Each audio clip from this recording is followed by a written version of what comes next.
Yes, I'm avoiding a legal snag by telling you you're being recorded. Any rebroadcast of this show will be.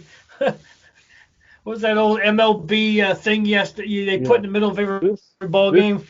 this broadcast is the This private broadcast of property. Major League Baseball is under the commissioner's consent. Any rebroadcast or redistribution of this product without official consent of Major League Baseball is prohibited, or something like that. Yeah, that was pretty damn good. Yeah. I'm impressed. Well, when you hear it 1,000 times, it comes back. Yeah, that's true. That's true. So, all Well, right, you ready? yeah, man, I'm ready. Get us started, buddy. All right. Hey, guys. Yo, yo, here we go. Over there is Jack Rizzo from the great state of Ohio. I am RJ Dufresne here in the bunker here in North Carolina, and you are listening to Red Pill History, where your history teacher sucks episode. You So, know, we also had a mantra that you wanted to put in when we first started talking about doing this show, where what was it? We don't give a fuck about your feelings. but Oh, by the now, way, yeah, they cut everything off. yeah, It's YouTube. If you say that, you won't even. They'll cut you off there too. So. oh well, I was going to warn people that there might be quite a bit of cussing tonight because I'm in kind of Oh a mood. yeah, there's definitely cussing tonight. Yeah. But I guess, hey, how are you doing? What's going on? I'm doing pretty good. I'm doing pretty good. We had a good snow here in Ohio. I know that you're not really used to that kind of stuff down south, but we had snow on the ground, and we had I had a bout of the Black Death. The COVID got me for Oh, a you couple did, of. huh? All right. Oh yeah, it was terrible. I had a headache for a whole day, and I had some stuffiness for about half of that day. Well, I don't know how you survived, dude. I It was really don't. I it was mean, tough. I mean it's a global pandemic. You need to act like it. it. I mean, that's what But they're telling you, right? mm, yeah, well, I'm sure we'll get into that a little bit later on in the program. But I wanted to Right. Well, we're I what wanted was to make that? sure you were doing I wanted to make sure you were doing good because the Steelers actually lost a couple of games, and I thought you might be distraught. No, no. I mean, look, I kind of had a feeling they were going to lose last week and this week as well. I mean, a lot of the reshuffling of the schedule kind of hurt the Steelers there for a while, playing 3 games in like 12 days or something ridiculous like that. Oh So, and they're not necessarily the youngest football team out there. So, no, no, uh, but they're right now they're not playing good. They're not the best football team. Kansas City's obviously a better team. There's probably some more. I think Cleveland's playing right now. Well, last I checked, were they up 7-0 or something like that? they're up, but I don't know what the score is. I try not to watch train wrecks as unless I absolutely have to. Cleveland's got a good team up there.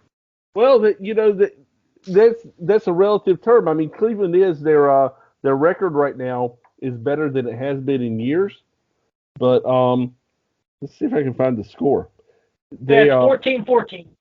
yeah, the thing with Cleveland is that when you say, oh, you're having a good year, that just means that you're at 500 or better. That's all it means. Right. Whereas as Steelers fans, if you say we're having a good year, it's got to be 12-4, 11-5, maybe. A 10-6 is not a good year. You know. No, I've told people this for a long time. There are certain teams in the NFL that consider the regular season like preseason. Hmm. Okay, the regular season for like the Patriots and the Steelers and the Packers and all these people that actually know how to have a football team. The regular season's the playoffs. Yeah. There's only one postseason game. That's the Super Bowl. But e- uh, Exactly. yeah, I mean, it's kind of sad in a way that but that your whole season is based on whether you go 500 or you're in the playoffs or not. And there's other teams that will basically be devastated that they're not in the playoffs Yeah. because they're used to it. Yeah. Absolutely. I mean, if you look at take the Packers for example, for a long time, we have, and I remember and you remember when the Packers kind of sucked, but Here lately, if the Packers aren't in the playoffs, they're talking about firing the head coach. Right. And whereas my beloved former Redskins are, you know, they're if they win 4 games, we're like, yeah, man, we're setting the world on fire this time. But yeah, our Well, you're philosophy our philosophy the with that though, division leading Redskins or Washington football team, whatever you want to call them. I still look at them as the Redskins. I told you if you take away the Redskins, they've lost me. And there's a theory out there that they're going to go back to that name. There's actually a plan that Snyder has with that, but I'm going to wait and see.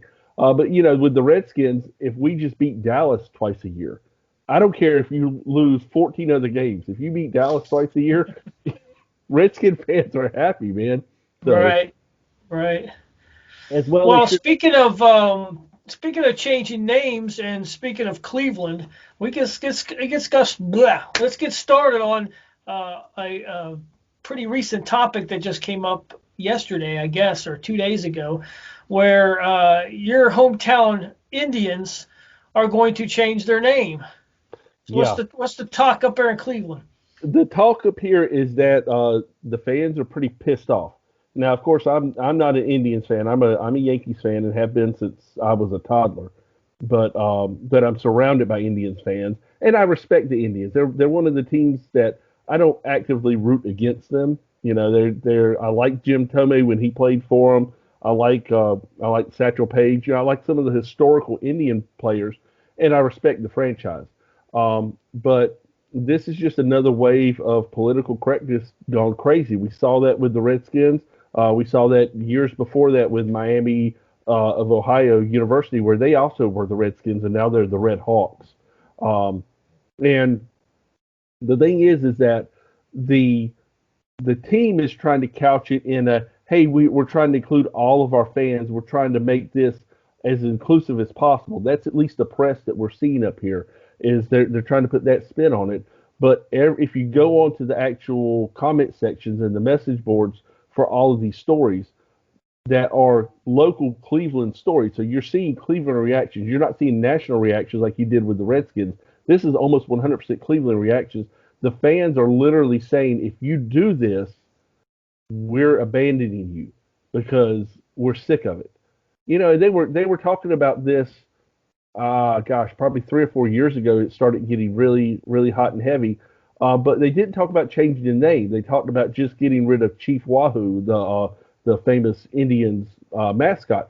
And in fairness, unlike with the Redskins, where the helmet and the logo was a piece of artwork that was a portrait of an Indian chief that was painted by his grandson.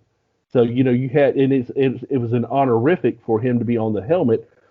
Chief Wahoo is kind of a caricature of an Indian, Right. and so you could kind of say, well, I could see kind of changing that logo maybe a little bit.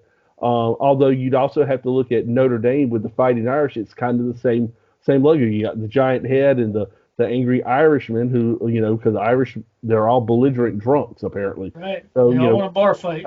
exactly.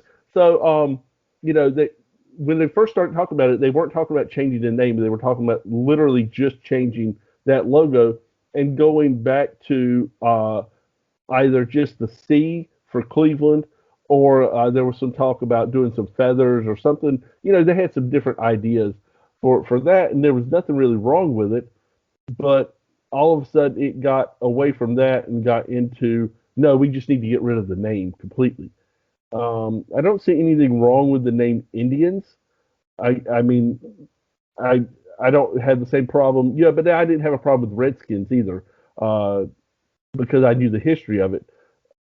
Indians, it's kind of like Chiefs. Are you honoring the fact that you're basing your mascot on a certain lifestyle that was the American Indian pre 1900, where they were noble warriors, which is I think what they based the name on, or are you looking at it as a pejorative?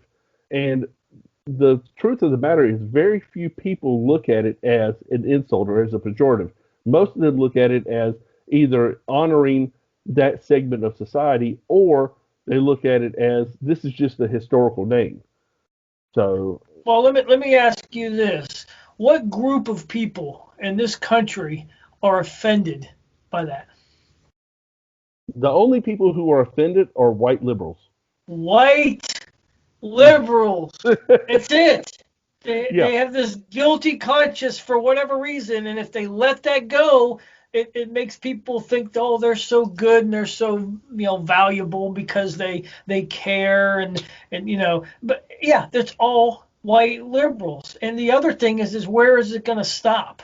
yeah. What about the Atlanta Braves? What about, like you said, the Kansas City Chiefs? What about the Florida State Seminoles? Hmm. And that's just Native Americans. I mean, you could think the Pirates are Hmm. derogatory. I mean, they're you're celebrating these people that raped and pillaged the ships and got their gold and all this stuff. And Yeah. yeah, that's just offensive. How about the 49ers? These Or people came across the country to destroy the environment for gold, and then they shot the Native Americans on the way who got in their way, all exactly. for greed. So this is just another example of what I've said forever: is liberalism never stops Hmm. because it can't. Yes. Their ideology, their thought process, the way they function is never rest. It's always, well, what can we do now? What if we do? What if we intervene in some way and take care of this? And then if we do that, everything will be fine. But when they don't realize is that when they do one thing, it interrupts something else and makes it worse. Yeah. Instead And of that just letting it take its natural, because white liberals know better. They know better than us. and that's Okay. that's going to be a theme that's probably going to run through this entire episode because that's that's so much of what you just said is the problem with dealing with liberals. And just speaking from the sports world, like you said, where do you stop with the names? So I think the Braves are going to be the next one to fall because that's the next most offensive one. Maybe the Hey, what Chiefs. about Tar Heels? Tar Heels was a Revolutionary War name, wasn't it? For Yeah, a it group was of people it was that for the escaping slaves that were that were they were working in pitch fields, and so they'd get pitch on the bottom of their feet, and you could actually track the pitch, and they used that to track the escaped slaves. right. They were known as Tar Heels. And that was mainly the weird thing is that's a Chapel Hill thing, but that was really a name that came from the coast of North Carolina, where they were still doing some shipbuilding and things like that around Wilmington and places like that. But Right. yeah, I mean, you can look at That, anything. that, that could be The Vikings, offensive. yeah, the Right. Vikings. You want to talk about raping and pillaging? What about the Vikings? You know, And or it's not just in the sports world. All these states and these names of towns and Mhm. the bridges and the mountains that we've named. I mean, they already took Mount McKinley away, Yeah, and made it Denali. I mean, people are like, oh, that's not a big deal. It, if it was just something to honor something once, okay, it's not a big deal. But it is a big deal because it never stops. It's a yeah, whole, the whole give an inch, take a mile thing. This is their mantra. That should yeah, be like on their Democrat coin. It should be, you give us an inch, we take a mile in Latin. The Latin word or something like that. And a picture of Obama in the center, and that's their mantra, is it yeah. not? No, It no, doesn't stop. It that never stops. that is the history of progress liberalism. I'm just going to call it liberal. It's not really liberalism because liberalism is geared toward freedom, but they took away the name progressives. Or I'm sorry, they took away the name socialists and said, "Oh, we're liberal," because they knew Yeah. that sounded good. And then liberal got a bad name, so now they're trying to use progressive. But progressive's getting a bad name, so now they're trying to come up with something different from that. But that's been the history of the progressive movement from day one. When you had and you if you read Marx, if you read Engels, if you read any of the writings of the people on the more extreme left, it's always get what you can right now don't back down, and then ask for more later on. Right. It, and that's where we see a compromise today in political circles. A compromise is not, hey, the liberals backed off of here and the conservatives backed off of here and they met in the middle. No, the conservatives went and met the liberals on their side and they conceded, and that's compromise. Right. It's It's never never the a other way. Right. no, no. You never have, unless you have it forced on them. Where, like you see with the Supreme Court, where we've now got a pretty conservative majority, although we have problems with that right now too.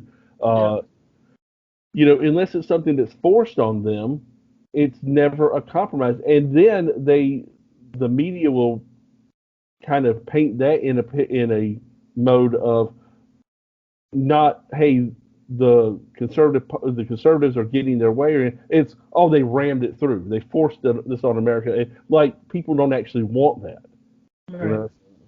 No, and that's the big problem too. And that, I don't know if it'll ever get. There's a lot of big problems, but the media is one of them. And most people, unfortunately, still listen to it. But we are living in times where you can search for, and I think that's why we're getting a little bit further apart. I think we talked about this one time, how our ideology right now is further than it's ever been, probably since the 1860s. Yeah, And I yeah, think a lot of that has to do with social media. yeah, Not only do we get different alternative views from different channels and different media sources of our choosing, but once you, and this is just human nature, I think it takes a little bit to get out of it. But once you develop a belief, what you're going to do for the most part is go search for that belief and nothing else. yeah. So both sides are doing that Hmm. at one point, and then it's just becoming more and more like this because all the left hears is this, all the right hears is this, and everything else is black and white at this point. Yeah, yeah, And and I think social media has now we get a lot more information. We get to do stuff like this. yeah, Everything is convenient now. Why people pay for college right now is ridiculous because everything's free on the internet. yeah. Unless you're a doctor or airline pilot, you might need to go to school, um, but to get a associate degree in liberal arts, I mean, what? No, I But could I could get an art history degree from YouTube in 2 years. I mean, I could get the same information that you would right, in 4 years. I could get it in 2 years off of YouTube and Wikipedia and places like that. You yeah, know? because of the internet. But Hmm. again, that's why I see this huge divide, and we'll get into more of that a little bit later about what our thoughts are in the next several years coming. But um, I just see. I could just tell a difference in the streets, and a lot of it has to do with COVID. But there's not even eye contact anymore. There's no really hi, or it's just because you don't know who that person is anymore. It's like, oh, I Hmm. wonder if they're that, or wonder. I just feel it now. Yeah. That's just the way it is. People aren't trusting each other. It's very sad time. No, and again, that's part of the incrementalism of the left. That's part of the progressive movement is they want that separation. They want that segregation. And because the only way that you can conquer a country from within is to divide people into groups and have them start infighting. And that's what the left has very successfully done for their entire existence. You're talking about pre-Civil War. They literally set up a situation where whether it is the difference between how much money you make and how much I make, or whether it's where somebody lives, whether they live in the city or in the country, or what color they are. Thank you for that heart. um, but, um, I you don't know, know. what color they are, what language they speak, whether you're male or female. They'll, however they can divide you, they'll divide you, and they'll pit one group against another. We see that now in the amazing thing to me is how the Democrat Party can be any kind of a cohesive unit with all these little tiny splinter groups that come together. Whereas you see the white liberals and the black liberals and the Hispanic liberals. Um, but if you took them separately, if they work together in the Democrat Party, but at the same time, the the white liberals, and I know a lot of black liberals, I know a lot of white liberals. The black liberals know that they're being used by the white liberals. They know that, and they are seemingly okay with it because they allow it. And I don't know if they allow it because they say, well, this is a path for us into power, or whether they allow it because they maybe because they feel powerless, which would be a terrible thing because they're not powerless. They're Americans just like anybody else, and they've got the same opportunity, the same power that any other American has. They don't have to depend on the government. But this divide and conquer mentality has been around with the progressive movement since day one, and we're seeing the extreme of it now, where you literally, like we've talked about, the ideologies are so far apart. And if you're on the right, you get the information on the right, but you also get the information on the left because you can't help but see what the Because you live your normal everyday right. life, But right? if you're on I the told left, someone that the other day. I was like, I keep trying to give him like stuff to like. I just want you to get another opinion. Well, mhm, why? And he's like, well, why don't you get the other opinion? I said, I live in it. yeah, I see it. I'm bombarded by it. That's easy. You just walk down the street. It's hard to get this stuff that I'm sending you.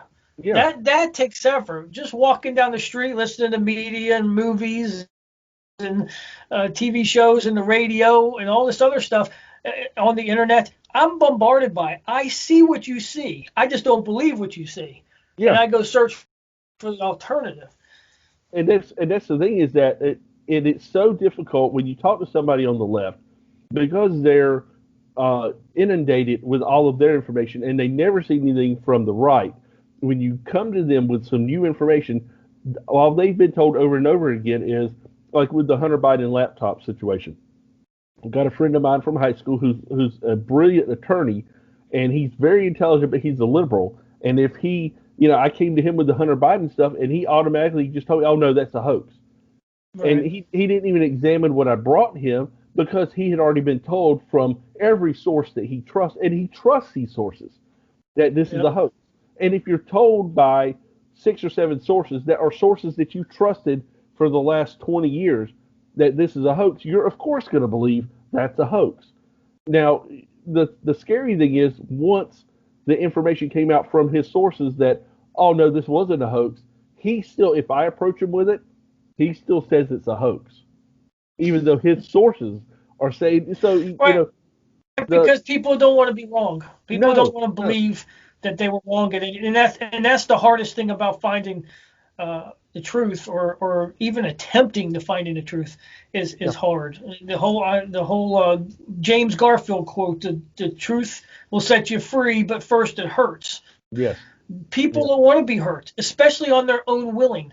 So why would they go and search for stuff knowing that they might be wrong? Their parents might have lied to them, their teachers might have lied to them, the media might have lied to them, and they were just wrong their whole life. And that scares the crap out of people. So you like I said before, so we'll go and search for our validation hmm instead of the truth.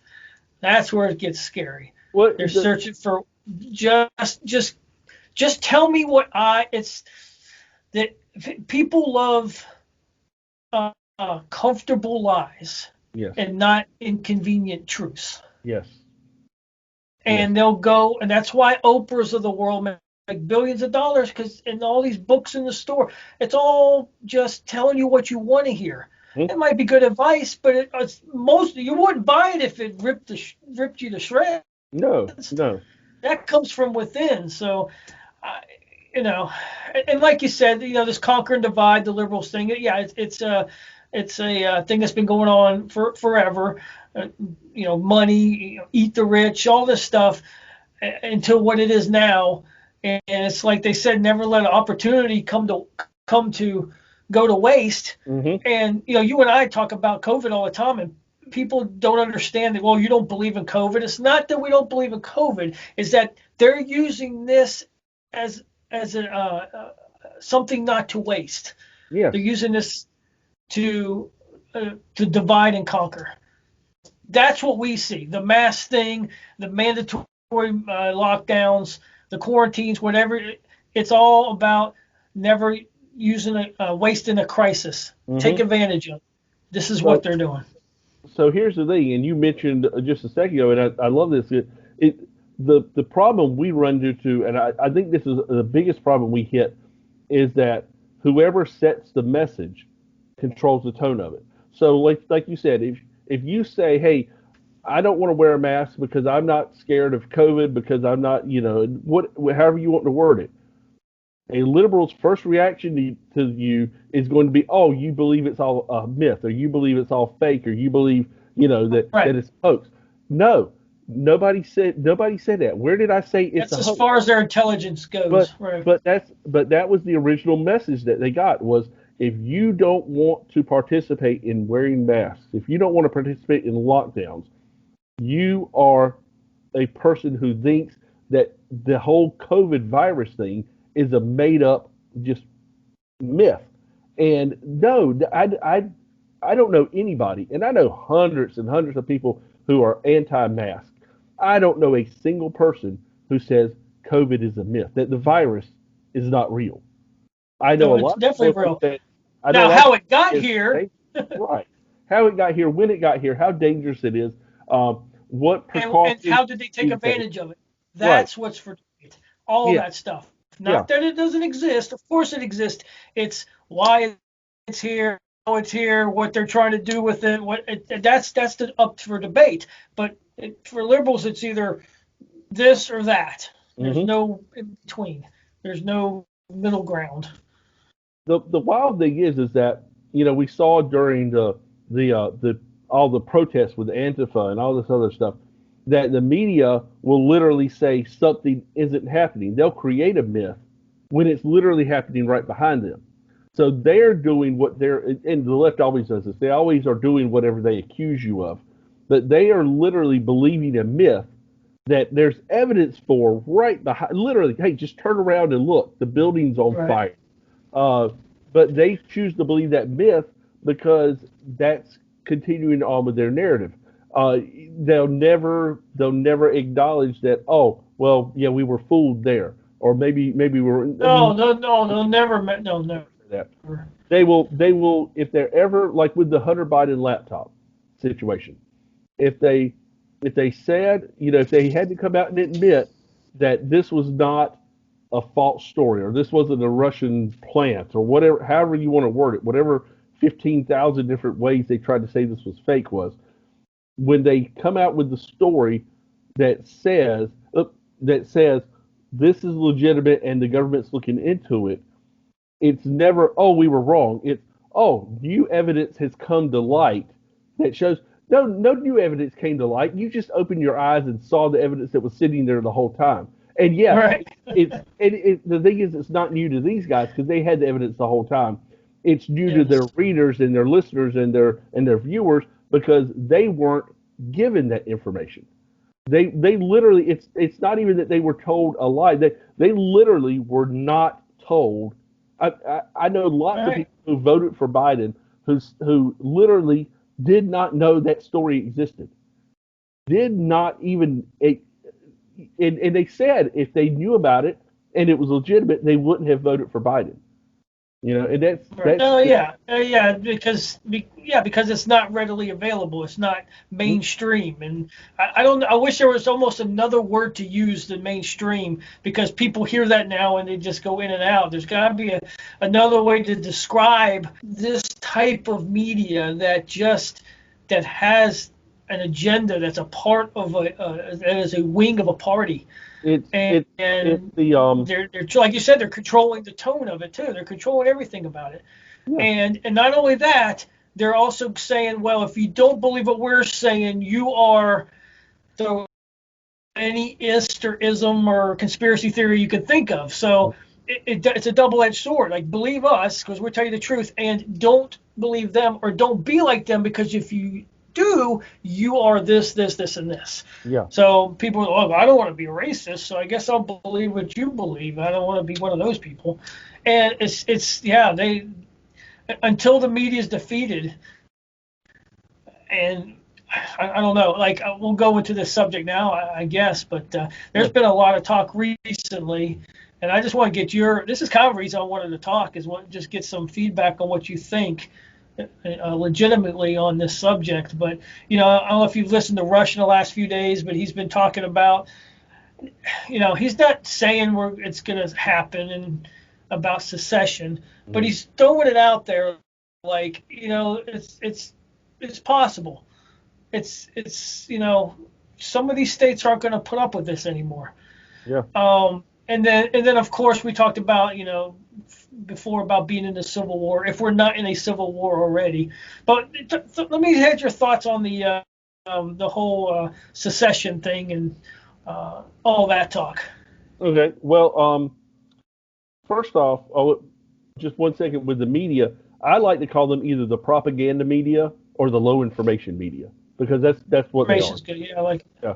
Right. But as far as secession, I have been paying a little bit of attention to this. The biggest problem we run into on the right, and when I say the right, I include libertarians in with the right. So you're talking about 60 to 70% of the country.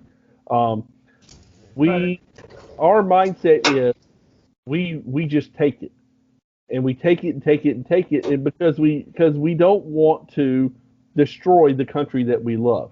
And another civil war, whether we're in one or not, another live fire civil war would destroy the country more likely than not, just because we have so many enemies outside of our country that would take advantage of it.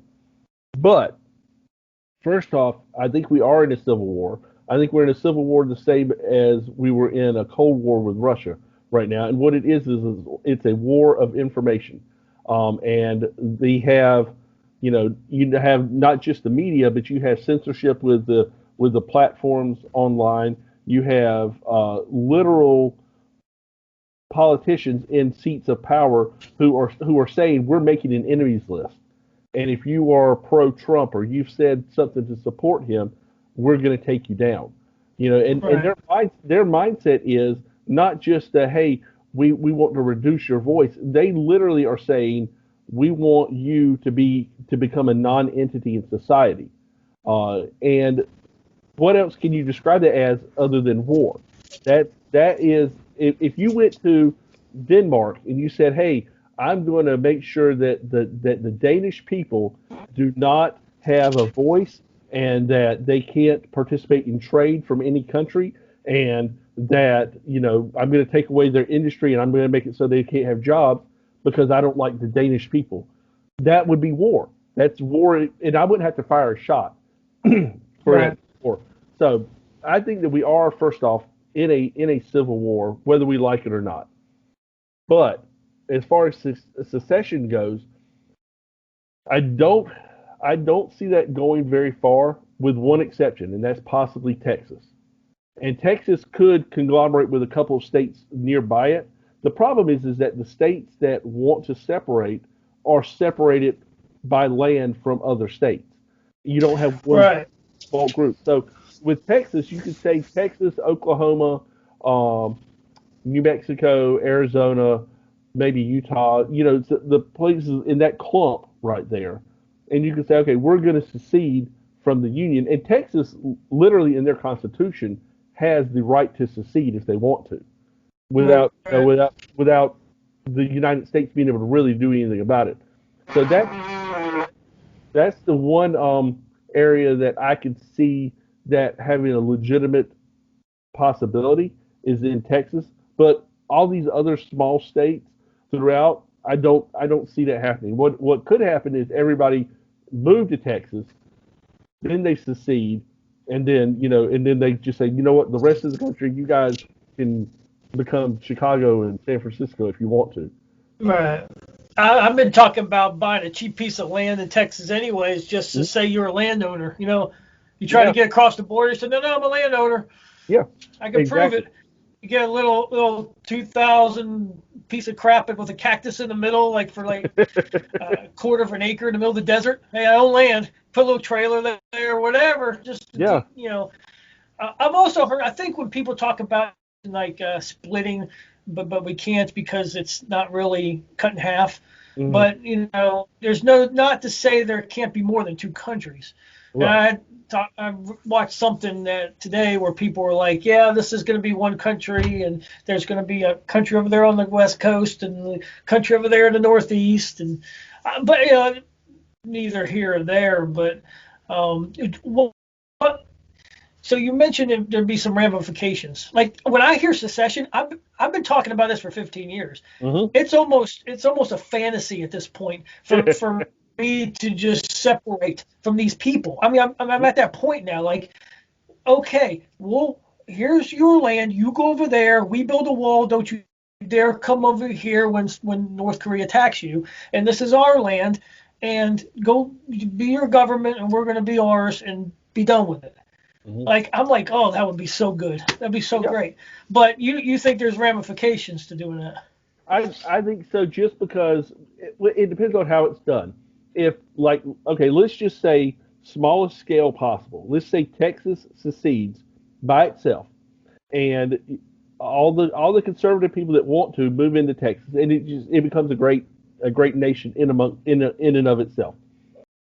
If we treat that situation kind of like we do with Canada right now, where people can freely go back and forth, and you have somebody who lives in Canada who works in Buffalo, New York, and they just cross the border every day, and it's not a big deal because we're not enemies with Canada and they're not enemies with us.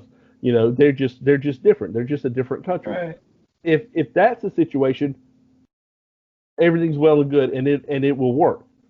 If you have people sniping at each other, if you have people literally shooting at each other from across the border, which I don't think would be coming from the Texas side, I think it'd be coming from outside of Texas in people trying because you've already got a Democrat state representative in Michigan going on live video, basically calling for people to start shooting conservatives, calling Right. for Yep. soldiers to you know what to do. And it's like You know what to do. Yeah.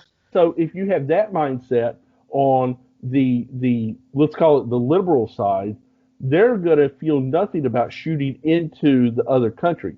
And the people, if you're in your own sovereign country, you're not going to just stand for it. So then you create a back and forth hot war. And that's when other countries will say, okay, they're fighting in amongst themselves, literally fighting at war.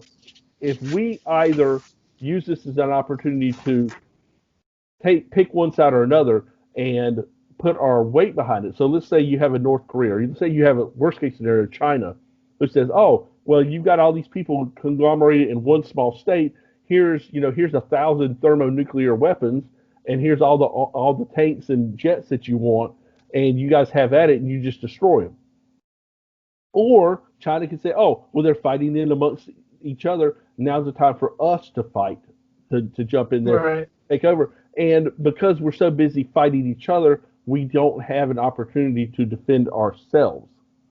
So I think that's the two worst case scenarios. I think if you did have secession, um, nowadays, I don't think it would end up being a hot war. Though I think if you literally said, "Okay, we're the state of Texas. We have a right in our Constitution to secede from the Union anytime for any reason that we want. We've taken a vote on it. We want to secede. We're gonna in 30 days the borders to Texas are gonna be sealed. And if you're not Texan, if you're not a Texan citizen, you're not going to be allowed to be here." First off, you'd have an influx of people from the right come in. Hopefully, you'd have an influx of people from the left go out. Although I don't think you would. They're not that stupid, or they wouldn't be living in Texas to begin with. Um, Right. but as long as you kept communications up and you kept commerce up, I don't think you'd have a problem with that. It would literally just be a Canada United States situation. So at least I would hope that. Right. So, but what else, since we're so separated right now, where else do we go that if there's not going to be secession or a war, we're especially now that we're getting our voting rights basically taken away from us, if Yeah, that's not fixed yeah. in 2022, at that point, all hope's lost, really, because if we don't have a voice, what else are you gonna do? So, what's your base case scenario? Like, how do we get out of this What my with no secession, no fighting? right. Um, that's where I get to the point where I don't see it. And like Jefferson said, sometimes the tree of liberty needs to be refreshed from time to Yeah. time with Yeah. blood of patriots and tyrants. That's his exact quote. Mhm. So the way I see it is the best case scenario is, and YouTube might pull this video for this exact reason. I'm going to say, I think if you have if you have an election where one side thinks that the person running for president is literally Orange Hitler, and they have an opportunity to cheat because you have mail-in voting, which most states had never really done bulk amounts of. You're guaranteed 100% you're going to have voter fraud in there. Now, that doesn't mean it's going to be massive, massive, but you're going to have voter fraud in there. And what the media has come out lately and said is that, oh, there's no fraud, or there's such a small amount that it's not really measurable, which is, of course, Right. ridiculous. But my thought is that on the left, they saw they got away with it, which means the next time in 2022 that they have a vote, that we have a nationwide vote, or not really nationwide because you don't have a presidential vote, but every state's having an election. The left is going to try to do this again because they saw they got Mm-hmm. away with it. So Yeah. either they fail and the conservative movement swells in its ranks and takes over the House, uh, swells in the Senate. So you have two of the three branches of government that are controlled by conservatives, which will stem the tide. That's honestly best case scenario. And then in 2024, you get a new president in. That's the best case scenario because that keeps the republic like it is. That keeps the United States whole. Right, but Uh, there's still two groups of people hating each other. If that right, if that happens, the left is going to be more enraged. They're going to burn more buildings and take more shit down. right. But then It's the politicians aside, it's society, the American public that's at odds. yeah, At some point, one of them's going to blow. right. And what I think you're going to have happen is you're going to have factions of people from both sides, where you've got Antifa and BLM on one side that are destroying towns and destroying businesses and things like that, and you got other groups like the Proud Boys and like small militia units and things like that, where like it or not, part of the reason that militias exist is to protect small townships and protect states from exactly what you were seeing. And you're going to Right. have people like Kyle Rittenhouse go in and just take the law into their own hands.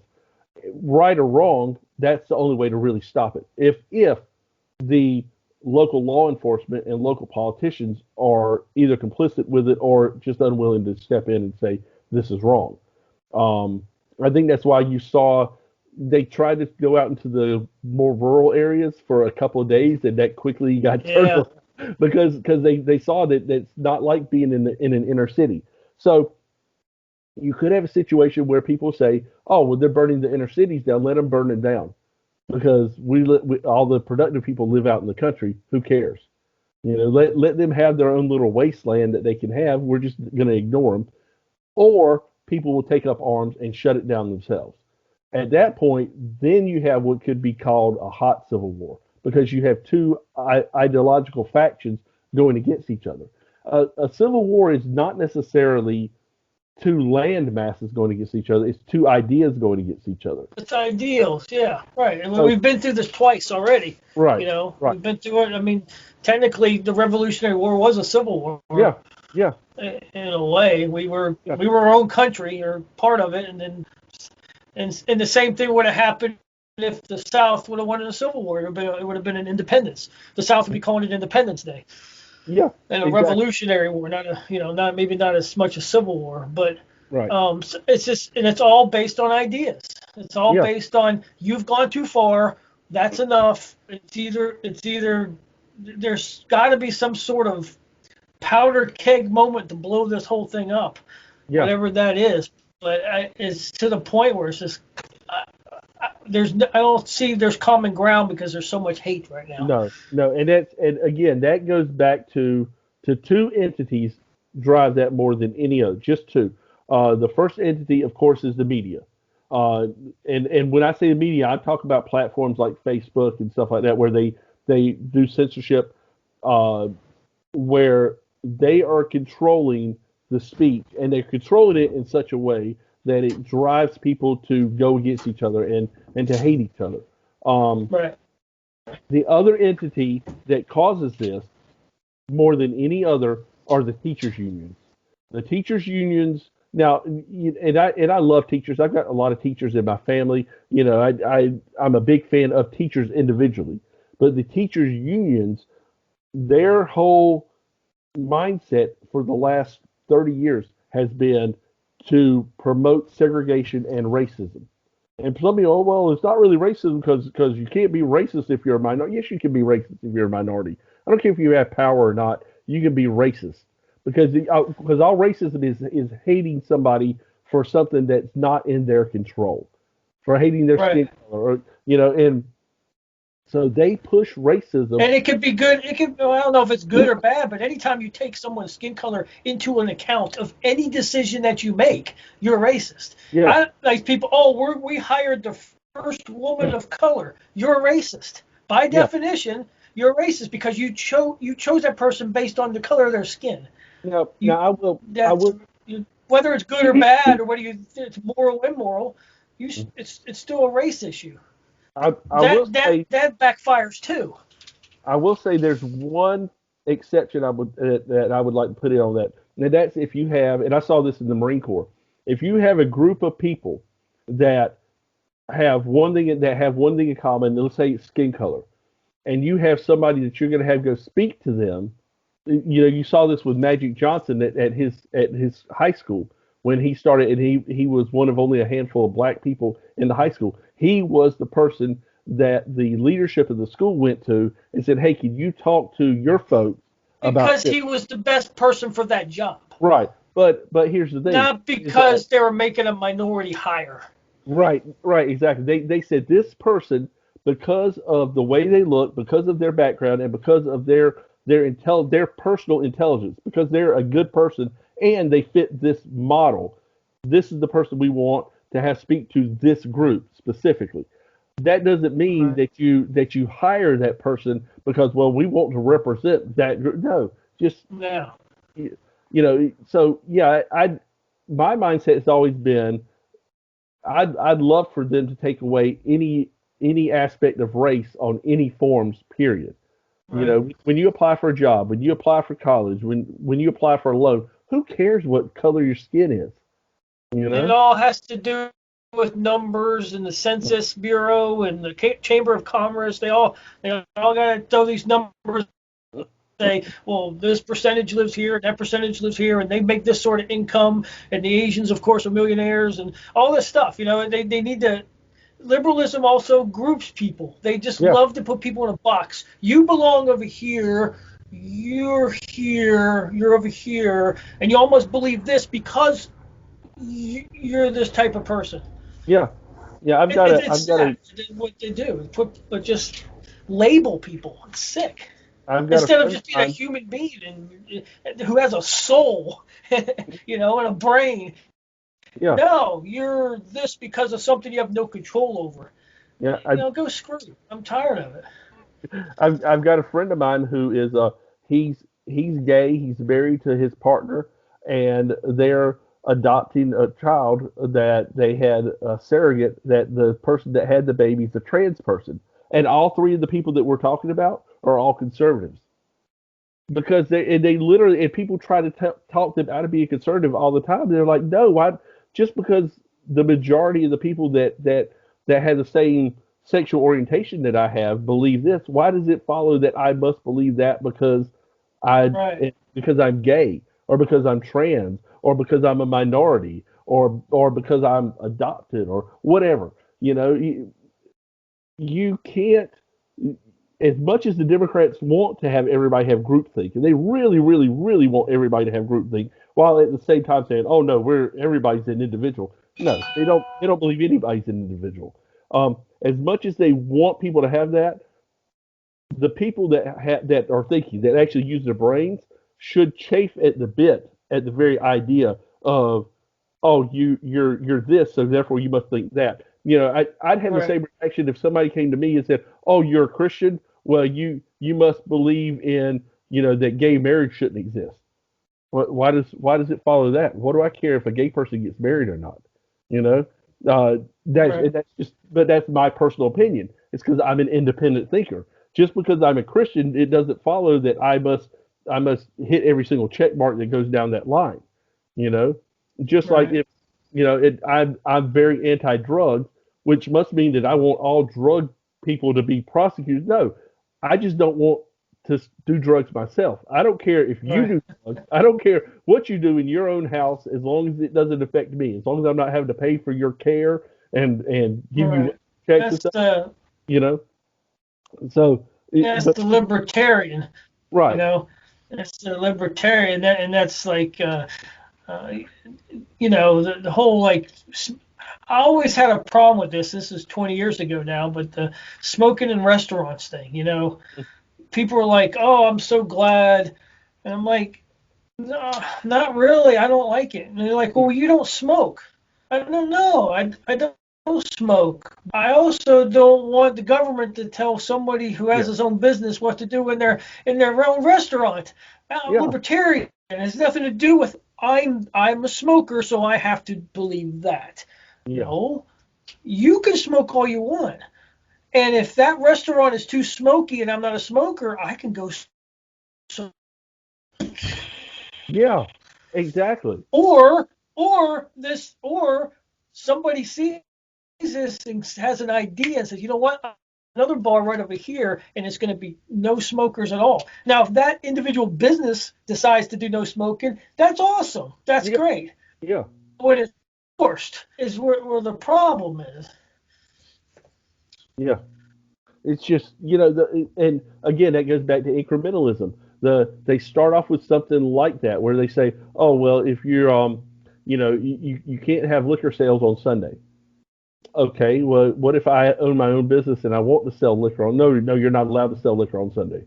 Okay, we'll go along with that. And then next thing you turn around is, well, you have to make sure that your wait staff is 50% women and 50% men for whatever reason. Right, Oh, right, okay, but what if I want to hire all guys or I want to hire all women? What if I want to call myself Hooters and I have them all look great, but some fat hairy guy wants to come in and be a Hooters girl, and I'm not allowed to tell him no, you can't be a Hooters girl.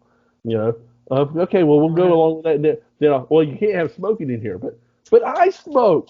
I own the business and I smoke. What if I want to have all my buddies here and we're smoking cigars and stuff like that? Oh, no, you can't do that. I thought I owned this place. I thought I owned this business, but apparently I don't. I just pay the No, bills here, you're and just an occupant that yeah, pays. I mean, but We'll put your name on it, but you're just there to look over it. And but by the way, give us our tax money. see, yeah, here's the thing: is that's the problem. That's the mindset: is that you don't own anything. You are not. First off, you personally are state property. That's why you have to pay income taxes. That's why you have to basically Right. pay. That's why they can tell you what kind of health care you can buy and what kind you can't buy, and what kind of a car you can drive and what kind. Now oh, you can't be out after 10 o'clock at night because there's a curfew, or stuff like that. Or if you own a business, or you own a house, you pay property tax on something that you own already. So you never stop Right. paying the government for it because they don't see that as you. They see that as you're basically renting from the government. And here's the scary thing is that with the liberals that are in power right now, they literally are promoting and with this thing they call the Great Reset, which by the way is Yep. not a hoax. If you think it's a hoax, then the IMF, the International Monetary Fund, which is the progenitors of it, are pulling off the greatest hoax of all time because they've been talking about it for years, and Right. and several different world leaders are also talking about it. And I don't care if you say, well, it's out of no, it's not out of context. Read if you do some searches. Don't use Google. Use DuckDuckGo or even Bing or something like that because Google has censored it. But DuckDuckGo, I Yep. know that's what I use, and they're not censoring anything. you can find people who have taken screenshots of the IMF's Great Reset goals and their agenda, and it's exactly what the conspiracy theorists are saying that it is. And part of it is that by 2030, there will be no private property. And they're talking about in the United States. They're not talking about in China and North Korea. They're talking about here in the United States. If you think that you own your house or you own your car, you don't. And Right. and what they'll do is they'll couch it, and it'll sound great. It'll start in the cities where they'll say, Oh, well, it always sounds great at first. That's how yeah, they get you. you know, well, we're going to do ride sharing, and we're going to have, everybody has bikes and stuff. Because when you live in a big city, you don't have to travel 40 miles one way to work. You can take a bike or you can walk to the grocery store every day and stuff like that. So what they'll do is they'll couch it in, they'll be all transportation will be public transportation. They'll ban rent. The government in cities will buy up landlords' rental properties, and they will say literally there'll be no more rent. You apply to the government for a house based on your needs, and they will set you up with housing. I guarantee you. I try not to make too many predictions, but I guarantee you that's going to be the way that starts. Is they're going to Yeah. ban rent because they've already started talking about trying to ban rent or how landlords are the enemy. Um, but they don't want private property by 2030. They don't want to have any fossil fuels on the same time period. Which I don't know how you're going to run a jet plane on solar power, but whatever. They're But the only people that will fly in jets are the connected and wealthy. Mhm. You won't be allowed to. Right, and that's the thing is that the 1 or 2% that are, and it's not even necessarily the wealthy. It will be the wealthy, like you said, the wealthy connected folks. Connected. Right. Because you can be a multimillionaire if they start banning private property, that's going to go away. But if you're a Bezos or you're a Bill Gates or somebody like that, where you are not only wealthy but you are on the right side of the politics, you're going to be allowed a certain amount of freedom that the other people don't have, and they're going to say it's because you're important. You have to be able to get from from Seattle to New York in just a few hours, and you can't really be expected to drive there because it's going to take you a week and a half to drive there, especially if you're on an electric car. But so we're going to Well, let not only that, is the days of going from state to state are going to be so more restricted. yeah Anyways, yeah I mean, they don't want you to, just like Europe, they don't want you to drive. They want you to take public transportation. no. Well, They want to know where you're at. we're seeing that right now with COVID. That's going to be that's one of the mindsets that has been changed. I've got a friend of mine who's her boyfriend's family is in town for Christmas. They haven't seen him in a few years, so they're spending a couple of weeks with him at Christmas. And she's got a lot of autoimmune problems, things like that. So she doesn't want to get COVID, which I can understand that. Whatever, you want to be safe. So she's staying with her mom and dad, but what they're having to do, because I think they're coming from either New Jersey or Pennsylvania. They're coming here. They're going to stay here for a couple of weeks. Then when they go back home, they're going to have to quarantine. And they literally talked about maybe it's not worth us coming there if we're having to basically take a month out of our lives to set everything to the side for this.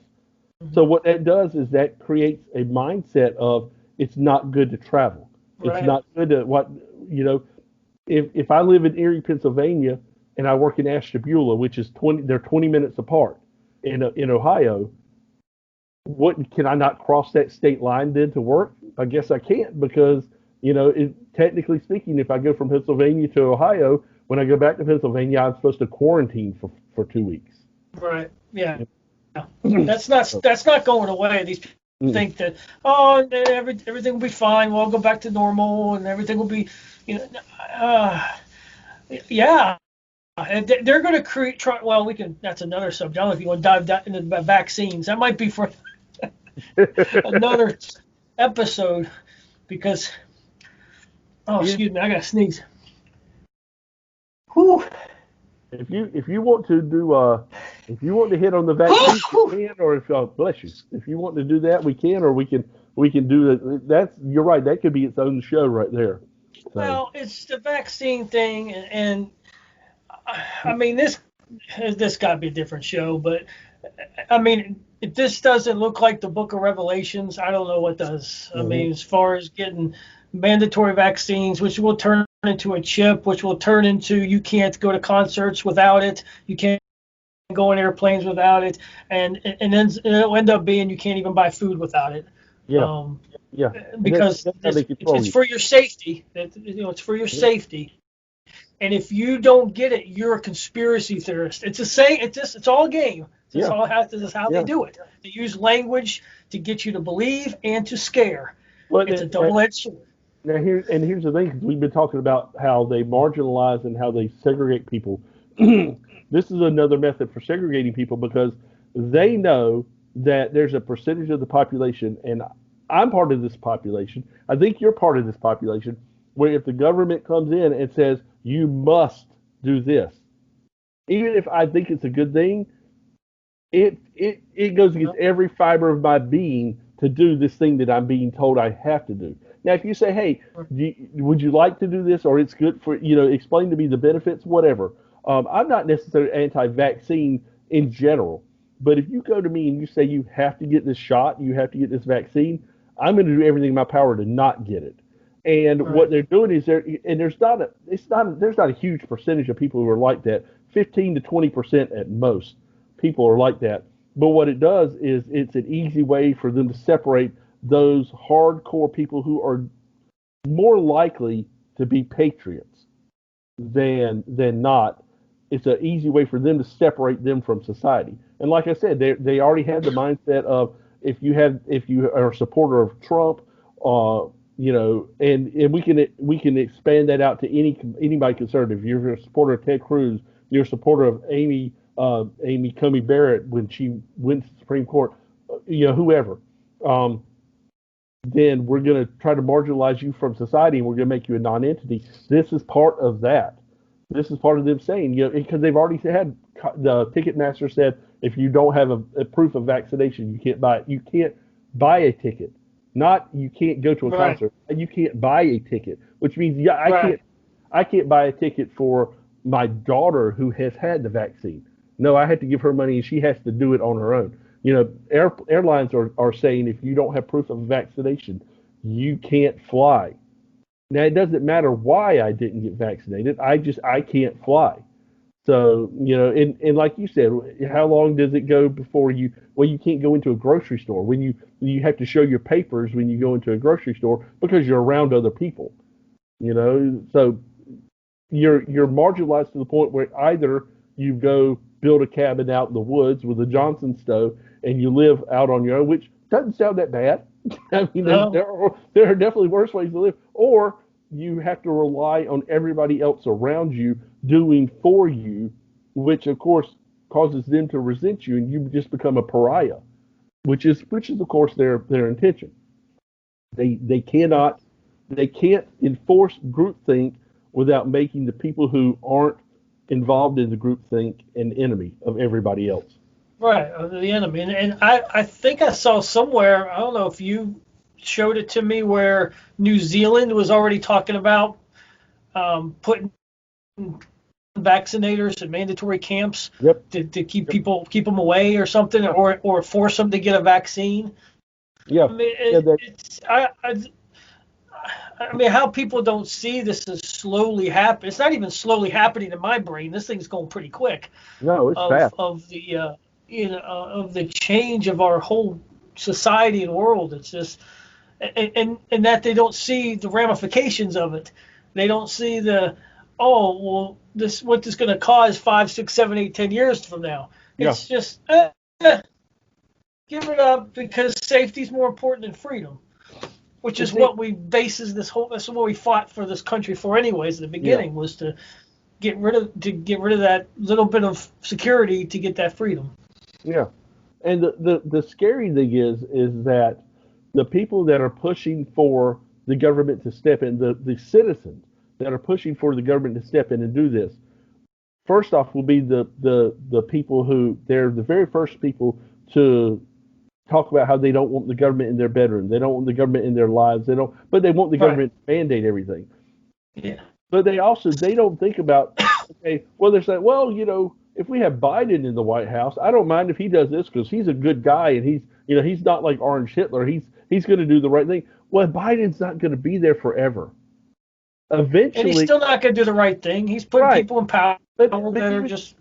but even if you think he does, even if you believe in all your heart that he's going to do the right thing, that doesn't mean the person that follows him is going to do the right thing with that same power that you gave him. There's a reason that the Constitution, the foundation of our government, is only 14 pages long.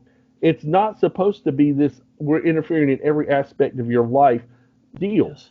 And these people that want the government to have all these powers and want the government to step in and force your neighbor to do something don't seem to realize that if your neighbor can be forced to do something, you can be forced to do something. And Right. all There's it the takes is ramification. Right. all it takes is a person with a different mindset, with either a person with a different mindset coming into power, or that same person that made your neighbor do something now targeting you, changing his mind and saying, well, that seemed to work. How about you? If Right. you don't want your neighbor to be able to smoke in his house, and you vote for people who say, well, we're going to ban smoking in people's houses, um, and they force him to either move or stop smoking, yeah, that's awesome. And then they come up to you because you like to have a drink whenever you get. Well, alcoholism is really killing Americans. We're not allowing you to drink in your house either. And Right. and and what's the difference? You know, they Yeah, don't. you take something away from somebody else. Eventually, they're going to come from something that you Mm-hmm, cherish. mm-hmm, But the thing is even if me and you disagreed with what our neighbor's doing, we would not want the government to come over there and stop them from no, smoking in their house, no, even if we don't want to smoke in our house, right. because we know that okay, that's your freedom, and we don't want any freedom to be taken away. Yeah. Now, So, if I, you're doing something that is egregious, if you're a 450-pound fat hairy bald guy and you're sunbathing nude in your backyard every day, and my kids are playing out back, I might go up to you and say, hey man, do you mind not doing this or building a fence or something? I'll buy you a tanning bed. Just don't. My kids, I don't want to see yeah, that. Let's have my kids see that. So I would never go to the government and say, you need to create a law that says that guy can't do that. Now, right. there's already laws that say big ugly fat guys shouldn't be out Dude, naked. I don't even want the HOA to tell them Mm, that. no, and that's the problem. Is these also?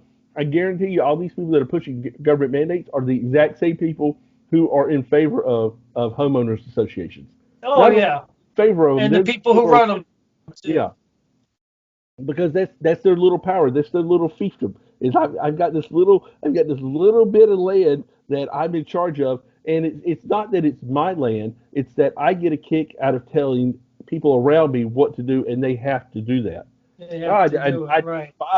I absolutely fucking despise people who want to control somebody else just because they want to control. Not because they see a greater good, but just they want to control for no reason whatsoever. These people that run HOAs or presidents of the HOAs or whatever, they were the kid that was bullied Yeah.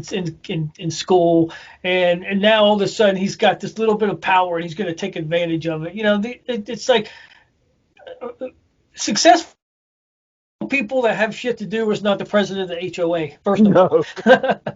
you know, they got too much other stuff. They'll let you do that and let you have the power trip. They're one of the worst people on the planet. I mean, yeah, that's exactly what I was about to say was, and I don't know how we got off on this tangent, but if you are the head of an HOA, or you are a member of an HOA and you're happy about being a member of it and you're happy with HOA, you're one of the worst people walking the face of the earth. You just are. You are trash. I don't care if you're watching this video and you're offended by that. Turn the damn video off because it's the truth. You are trash if you are the head of an HOA and you're happy about that. Now if you're the head of an HOA and you're like, hey, I want to be in charge of this because I want to take the HOA over and have it so that we don't have any power whatsoever, you're awesome. But there's almost nobody who's in that situation. There might be No, no. there might be 5 people in the whole country that are in charge of HOAs that are like, and I'm not a member of an HOA. I don't live in a neighborhood with an HOA. I don't know what other than just my experience with them. I don't know why I'm so fired up about this, but they are I don't know, but it'll they're make a just good little snippet when you cut it up. they're worthless. They're just It'll say Jack Rizzo's HOA rant, I tell you, and I mean, just play that. you That's go one video. okay, so you go into a neighborhood. It's a nice neighborhood. You go to a neighborhood in North Raleigh. The houses range from $350,000 to $700,000. So it's a nice upper end neighborhood. There's a 100% chance that neighborhood's going to have an HOA. If you buy a house for $600,000, you got 3/4 of an acre of land. You don't even have that much land. It's all house. You got a 3,000 square foot house, 3/4 of an acre of land, and you want to build a white picket fence around your house because your wife, who you are living for, this is your wife, this is the love of your life. Her entire dream has been to own a house with a white picket fence, and you want to build a white picket fence on your property that you pay for, that you pay property taxes on every year, that has that has a benefit to the rest of the neighborhood because it's a beautiful house. You want to build a white picket fence on there. The HOA will come in and say, no, you cannot build that because this is the fence that we build in this neighborhood. This is the style that we build 6 foot tall shadow box fences here, and it's got to be built by this company that's the only company that's allowed to come in here and build. But I don't want to hire Joe Smith to come in here and build a shadow box fence. My wife wants a little white picket fence like she had at her grandma's house, and because that's the kind she's always loved. And I've got my buddy from church who owns a fence company. He's going to come in here and build it, and it's going to be beautiful. And no, and if you try to build it, we'll sue you. We'll make you take it down, and you'll have to pay fines to the HOA so that we have more money, so that we have more power, so that we can do that to other people. Oh, and by the way, if you own a truck, you can't park your damn truck in the driveway. You have to either park it in the garage where nobody can see it, or you have to park it outside of the neighborhood and drive a car into here because we don't allow construction vehicles in this fine neighborhood. It doesn't matter that you own a plumbing company and that's how you were able to buy a $600,000 house. Is you own a plumbing company and you've got a plumbing truck that you drive every day back and forth to work. No, I'm sorry. It's your property. You should be able to do with it what you want, and you should be able to tell the HOA to go pound sand anytime that you want. Period. End of rant. You got a breath? Oh, dude. I don't know if you remember. I used to get fired up about HOAs. I used to. No, I got HOA story. Landscaping business. A guy came up. I had this big lake to take care of. I spent all day there. He Mhm. gave me a check, and then 3 months later, he sent me an email. Says, you didn't do what we asked you to do, and I don't think you did what we paid you to do. So you need to come back here and finish all this up." I'm like, when you handed me the check after you saw what work I did, that ends the transaction. I Yeah. did the work. You hand me. If you didn't like it, you wouldn't have handed me the check. No. And it's 3 months later. These people are awful. They're awful. Yeah. Yeah. I don't. I'll never deal with them again. Never. No. It's not, and that's sad because a lot of the people that move into these neighborhoods, they move into them because either they or their spouse has a specific dream in mind of that kind of property, and they see that, and they don't realize when they buy it what they're buying into. It just HOAs. They're the devil. HOAs are the devil. They're the devil. So, so take my advice, kids. Buy you a little half-acre plot of land with a cactus on it in Texas, and move there. Live out of a pull-behind trailer before you ever buy into a place with an HOA. No, or go get a little mountain place up in West Virginia somewhere where nobody Yeah. can ever find you. If you move, if you for whatever reason, maybe you work for a large corporation, they're like, hey, we're going to set you up with a house, because there are people who they do that. Upper end executives, they do that. if you're forced into a situation where you have to move into a neighborhood with an HOA, first advice would be don't. But second advice, if you have to, make it your goal to take over the HOA. I don't care how you have to do it. I don't care if you have to buy roses and chocolates for every little bitty that's on that HOA until you get in there and you get the seat of power, and then destroy it from within. That Yeah. if you had a patriot who would do Blow it that, up. yeah, if you had a patriot who would do that in every single neighborhood in America, this country would be 1,000 times better than it is. Just that one little change. So Sounds I'm like not you got it all planned out. mm, I'm not going to be sitting on the board of an HOA anytime soon. Somewhere I'm gonna go before the board. I'm gonna say, yeah, I'd like a seat on here. They're gonna play. Well, we got this video here of you. Yeah. Back in 2020. Yeah. And you'd be like, no, no, no, I had the COVID. I was incoherent. They drugged me up. Exactly. I was twitching. Oh man. So Well, let's talk real quick before we finish off. We're about an hour 20 already. yeah, Because we haven't had a video since the election. So yeah. just real quick, where do you think is this election? Is it done? Do you think Trump's gonna have a chance or no? So a couple thoughts. First off, I was thinking earlier this weekend about this because I know I made a pretty bold prediction on the night of the election that Trump was going to get 330 electoral votes. That was what my thought was. I did the math. If he had the states that are in dispute, where we see that there's a good possibility of there being large amounts of fraud in there, he would be right around 330. So I still stand behind that. That being said, I think that the fix is in. I think that the last gasp was them going before the Supreme Court and trying to get them to hear the case, which they should have heard. The part of the Supreme Court serves two purposes. The first purpose is to judge the constitutionality of new laws. They don't write laws as much as John Roberts wants to write laws and has written laws. That's not their job. Their job is to judge the constitutionality of laws and kick out any laws that are unconstitutional. That's why when FDR was in office, he literally packed the court. Literally, I don't mean he had, oh, I'm going to appoint this justice and we're going to call that packing courts. No, he tried to get new justices in that didn't exist before. And with apologies to Merriam-Webster and the Oxford University Dictionary and stuff like that, that's actually the definition of packing the court. It's when you create seats. Um, but because he couldn't do that, a lot of the stuff that he wanted to do, he got a lot that he pushed through that shouldn't have been done. But a lot of stuff that he wanted to do didn't get pushed through because the the court said no, that's not constitutional at all. The other thing that the Supreme Court does is they are the battleground where so that you don't have a civil war.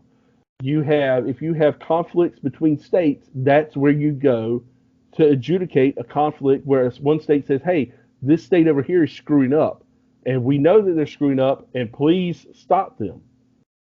But the Supreme Court said, oh, we don't really care what our constitutional duty is.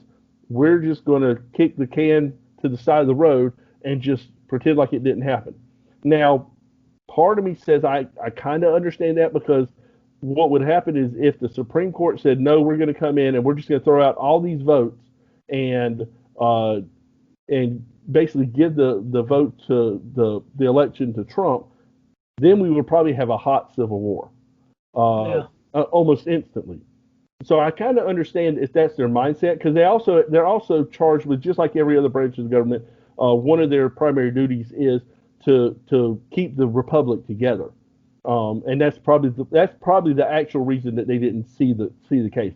But they should have said that. They should have said under normal circumstances we would see this, but we know what would happen if we did, and therefore we ask the states to do the right thing, but we're not going to have this before us, which is basically what uh, oh gosh, I can't remember Thomas and Alito basically said. Leo, Uh, yeah. yeah, Yeah. that was their mindset. But the there's still one more opportunity. There's basically another state has essentially done the same thing, but it's just one state versus one other state, where and it's not a group. I think part of the problem with the Texas one was that uh, you had a snowball effect where a lot of states tried to jump on board with it, and that's where you could see the Supreme Court kind of go into panic mode. Whereas if it Right. was one state versus another state, and the state, I think it's I can't remember which one, but I think they're going against Wisconsin, and Wisconsin has said that, or I'm sorry, Michigan has said that, yeah, we examined the Dominion software stuff, and it was definitely not right how the software worked. So I think that's what they're trying to say specifically. So I think there's an opportunity there. I don't know that it's going to change anything. What they really should do, if they really want it to be on the side of history, and they really want it to make it so that everybody, as much as you can, everybody's happy, is what they should say is, okay, we're going to have a special election on January 10th. Do over. Everybody, there's not going to be any, unless you have an absentee ballot, there's not going to be any mail in voting. There's not going to be any early voting. It's going to be a national holiday, so everybody's off work, or as many people who can be are off work. Y'all go vote, and then that's going to be what we see as the actual final outcome. Because Right. you've got 3 or 4 weeks until that, so you've got time for it. But I don't see them doing that. That honestly, that would have been the best thing for them to do. Would be for them to say, okay, scrap it, do over, or at least in those states that are in dispute, just do it over again. Because here's the thing: if you're on the left, you can have one of two reactions. You can either say, "Yeah, that's a great idea," because you believe that your side actually won, or Right. you say, "Oh, no, no, no, that's a terrible idea," which basically is you admitting that you cheated. That's right. You And you know? know you cheated. Yeah, exactly. Mm. No, yeah, they would definitely not want that. And in all reality, they wouldn't do it in January. It's kind of why they have it in November, anyways. There's some middle of January, some northern states to go vote is probably some of that might be a little bit impossible. Yeah. Getting into some snow cities in like Duluth or something like that. But that's the other scary thing is like if we can't fix the voting, what the hell's I mean, every election can be fixed at this point. Yeah, if you cannot trust your vote, if you can't trust the vote on a national level, then the republic is over. We're not a country anymore. We might be a country in name, we might be a country in property, but we're from what we were established as, we don't exist anymore. And Right. that's the problem. That's where the Supreme Court dropped the ball. Is that like I said, they see part of their job as to protect the republic, to protect the integrity of the republic. But if you don't mandate that the elections have to be fair and accurate and honest, then you just destroyed the country anyway. So Right. it's kind of a I damned if mean, you what if you don't situation. rational person would not want a clean election? Like if you walked up to anybody and said, "Hey, we created a way, and all the elections going to be fair for now on," you just guaranteed it just was going to Yeah, happen. You would think everybody would be like, "Okay, that's great, that's awesome," but yeah, that's not the case. People no, don't want that because they know deep down inside that that's a and then the media would create it. They was yeah, well, that's not right. It's racist, and whatever else they're going to throw out there to throw the agenda out to the people and let it circulate. yeah. But it's the scary part. Like so, what? Like I keep hearing big red wave in 2022, but if the election is rigged, what wave are we going to get? It's easier to probably easier to rig a small election in a local town than it is a big one. Yeah, yeah. The thing is that you know we've always I think other than maybe the first election where Washington was voted in, there's probably been election fraud, voter fraud in every single election that followed that. Just because that's the nature of the beast. That's if you put a large group of people together to do one thing, there's a percentage, a non-zero percentage of that population that's going to actively try to do the wrong thing. And I'm Right. sorry, that's just you dealing with people. Um, but if like you said, if you have this big red wave, which is what I'm hoping happens, uh, it is easier to cheat in small elections for like a House of Representatives, or even statewide for like Senate and things like that. The thing is though is that people, for whatever reason, the American public is much more astute when it comes to local to smaller elections.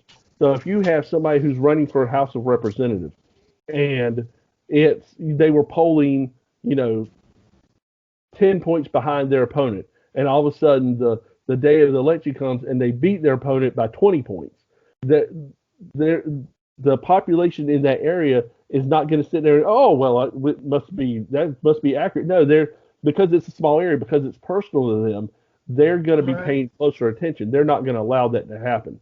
Now, the areas where fraud is more rampant, in the inner cities, in places like Chicago, where they've had some really bad cases of verified voter fraud uh, pop up. Those places, the unions and the political machines have such a stranglehold on them that you're not necessarily going to be able to do anything. But the people that live there understand that. They Right. they they literally understand it. Like if you watch the movie Gangs of New York, you see a great portrayal of Tammany, and there's a scene where they come in and they say, you know, they have guys come in with beards, and they're like, well, give them shaved and get them out there to vote again.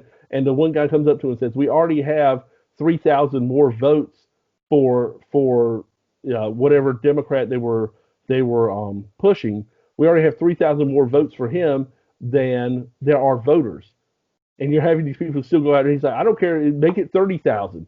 It's not the vote, it's not the votes that matter, it's who counts the votes, and they understood that. So these political machines in these inner cities are are not only are they strong and not only are they rampant, but the people that live in that area know exactly what's going on because they're part of it. And they just they learn to accept it. As sad as that is, and I feel bad for the people that aren't in favor of that kind of um, corruption, but that live in that area. But that's when you move to like Chicago or you move to Detroit, and you decide to build your business there. You knew what you were getting into, man. You know, Yeah. so Well, yeah. So Philadelphia, same way. I mean, all these same towns have got the um, corruption. This isn't new, like you just said. no, This is not new. It's been going yeah, on for our lifetime, probably, like you said, since the beginning. yeah, And I think I read something where even in the couple first elections, that things kind of got swayed a little bit because they didn't want Washington not to go unanimous. yeah, yeah, So they kind of like swayed some things around. But whether that's true or not is irrelevant. The fact of the matter is it's always out there. It's always been there. It just hasn't been this much. So to say when you see on people on Facebook, oh, there's no such thing as voter fraud. I mean, you're not you're not even. I just get pissed off when these people breathe the same oxygen I breathe. yeah. I don't think they deserve it. I really don't. You But have to know that you're but talking. there they go breathing my oxygen. And so yeah, like you said, there's fraud everywhere, but to this extent is a little just extreme. And but where do we go from here as far as the next election after that? Like if we don't somehow come up with a clean election, and maybe this is like the Democrats' way of saying, oh, well, we need to get rid of the electoral college then, and then we need to just go popular vote. Right, Maybe right, it's their way to say, okay, you want us to fix the election, we'll do it this way. right. Which would be the exact opposite of what needs to Right. happen. Oh, I, I I, know that. You know that. To explain the electoral college to somebody is, yeah. it's one of those bang your head against the wall type things. Is I would honestly be in favor almost of going back to where the legislatures voted for the president as opposed to the general population, because it wasn't always a citizen voted for the president. You're a citizen, you vote for the legislatures. the legislators. The legislators nominate people to the electoral college that are going to vote the way that that they anticipate based on their political ideals. They're going to vote, and then those people vote for the president. You Yeah.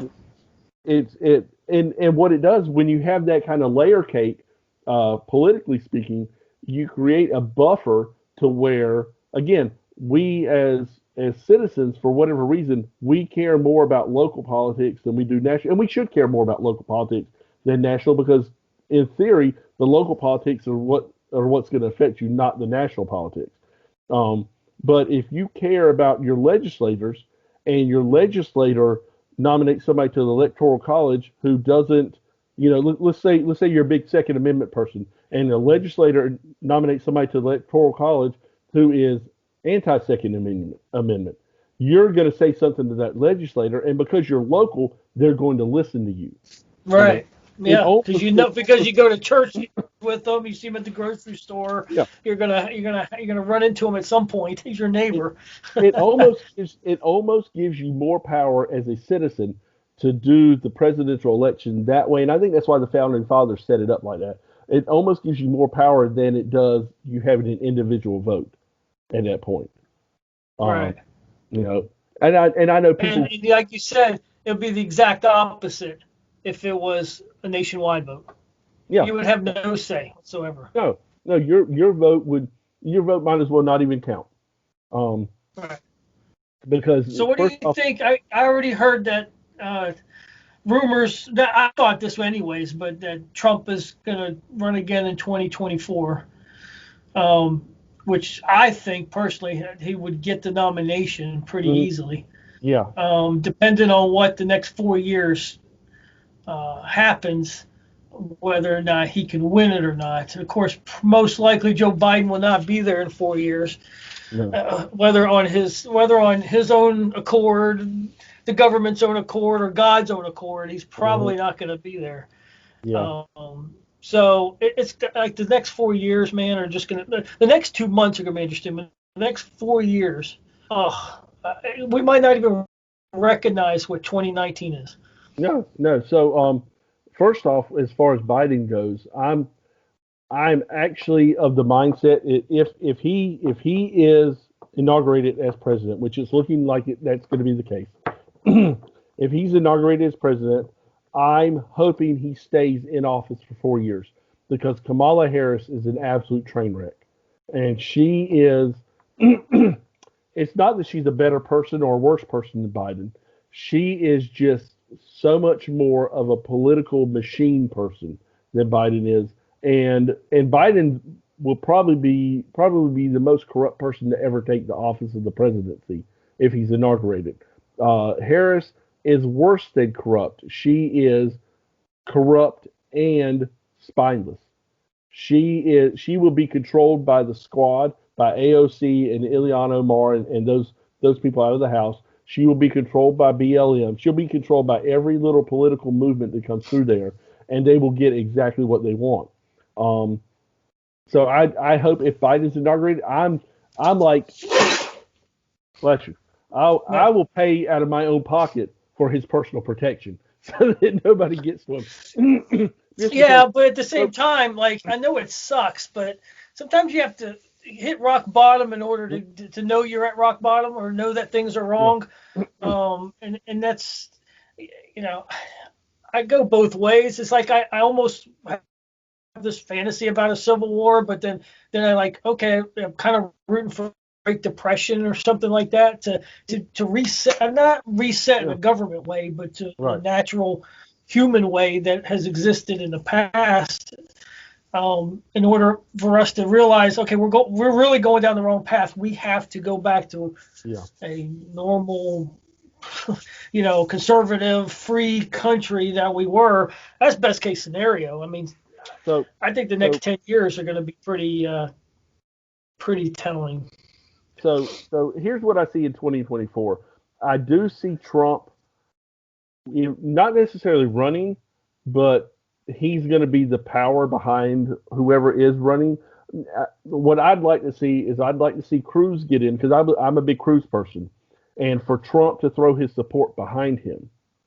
because that would make Cruz essentially unstoppable. And Cruz Right. and Mike Lee are the two big constitutional guys that we have in the Senate right now. But let me run something by you real quick that'll make you feel a little bit better. Historically speaking, now we say that history doesn't really repeat itself.